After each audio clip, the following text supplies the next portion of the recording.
Shalom sahabat Quick Devotion, selamat pagi. Senang sekali bisa menyapa kalian lagi di renungan pagi hari ini. Kita percaya setiap kali kita datang dan meluangkan waktu untuk saat teduh, itu bukan sekedar ritual, tapi kesempatan untuk masuk dalam hadirat Tuhan. Supaya hati kita dipenuhi firman, pikiran kita dikuatkan, dan langkah kita dipandu oleh Roh Kudus. Karena itu, sebelum kita mulai, saya mau ingatkan, jangan lupa dukung channel Quick Devotion dengan cara subscribe dan aktifkan notifikasinya. Dengan begitu, kamu akan selalu update konten-konten yang bisa menguatkan imanmu setiap hari. Mari kita siapkan hati, tundukkan kepala, dan kita berdoa. Tuhan Yesus yang baik, terima kasih untuk pagi yang baru ini. Terima kasih untuk nafas kehidupan, kesehatan, dan kesempatan yang Engkau beri, sehingga kami bisa kembali merenungkan firman-Mu. Kami mohon hadirat-Mu memenuhi kami. Biarlah setiap kata yang kami dengar, setiap ayat yang kami baca, meneguhkan hati dan menuntun kami hari ini. Dalam nama Tuhan Yesus kami berdoa. Amin. Firman Tuhan hari ini kita ambil dari Obadya 1 ayat 10. Karena kekerasan terhadap saudaramu Yakub, maka noda akan menutupi engkau. Engkau akan dilenyapkan untuk selamanya. Edom adalah keturunan Esau, sedangkan Israel adalah keturunan Yakub. Jadi sebenarnya mereka ini saudara kandung. Tapi yang menyedihkan, justru Edom sering berdiri di seberang, menjadi lawan bagi Israel. Bahkan ketika Israel jatuh, Edom tidak menolong, melainkan bersukacita.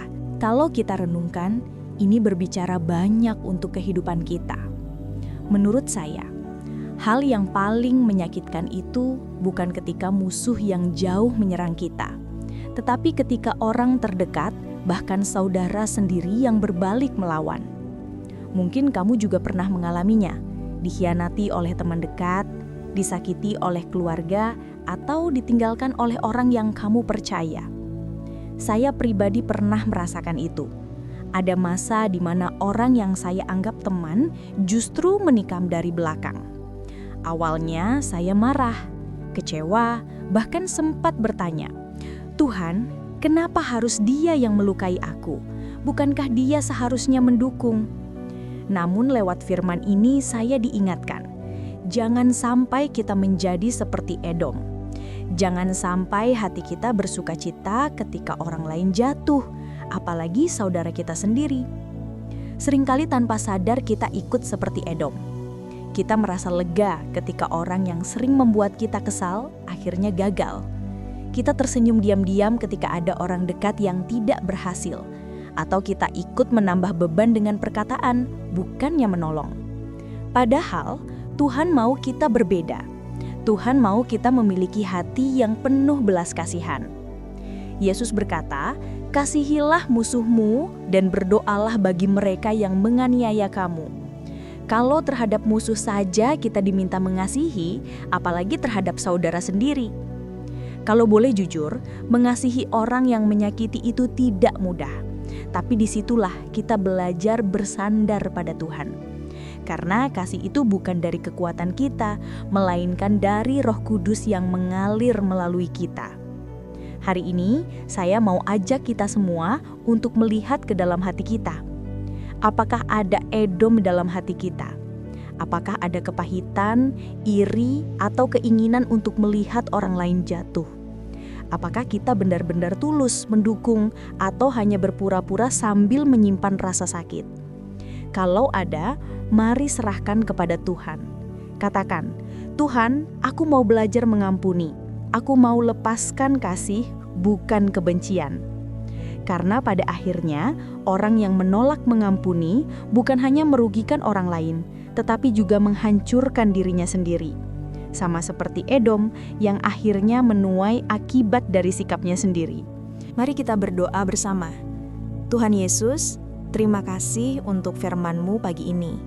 Engkau mengingatkan kami melalui kisah Edom dan Yakub bahwa seringkali justru saudara sendiri bisa melukai. Tapi Engkau mau kami tidak membalas kejahatan dengan kejahatan, melainkan belajar mengasihi. Tuhan, kalau ada kepahitan, luka atau rasa kecewa yang masih kami simpan, hari ini kami serahkan ke dalam tangan-Mu. Pulihkan hati kami, ubahkan pikiran kami. Kami juga berdoa untuk sahabat Quick Devotion yang saat ini sedang sakit. jamahlah dengan tangan-Mu yang penuh kuasa. Sembuhkan mereka dari ujung kepala sampai ujung kaki. Biarlah ada kekuatan baru, sukacita baru, dan kesembuhan yang nyata. Kami berdoa juga untuk berkat-Mu hari ini, dari pagi sampai malam. Biarlah apapun yang kami kerjakan Engkau sertai. Pintu-pintu berkat terbuka, damai sejahtera melingkupi keluarga kami. Dan bagi sahabat yang belum pernah menerima Engkau, saat ini kami berdoa bersama-sama. Katakan dalam hati, Tuhan Yesus, aku membuka hatiku. Aku menerima Engkau sebagai Tuhan dan Juru Selamat pribadiku. Pimpin hidupku mulai hari ini sampai selama-lamanya. Kami percaya Engkau sudah hadir, menyertai, dan memberkati kami. Dalam nama Tuhan Yesus kami berdoa. Amin. Sahabat Quick Devotion, ingatlah, jangan jadi seperti Edom, saudara yang berbalik melawan. Mari jadi saudara yang menopang, mendukung, dan mengasihi. Karena itulah yang Tuhan Yesus ajarkan. Tetaplah setia mencari Tuhan setiap hari, karena hanya di dalam Dia kita menemukan kekuatan sejati. Jangan lupa dukung channel Quick Devotion dengan cara subscribe dan aktifkan notifikasi, supaya kamu selalu update konten terbaru yang bisa menguatkan imanmu. Dan bagi sahabat yang tergerak untuk mendukung pelayanan ini melalui persembahan kasih, dapat menyalurkannya via transfer yang ada di deskripsi. Tuhan Yesus memberkati, dan sampai jumpa di renungan berikutnya bersama Quick Devotion.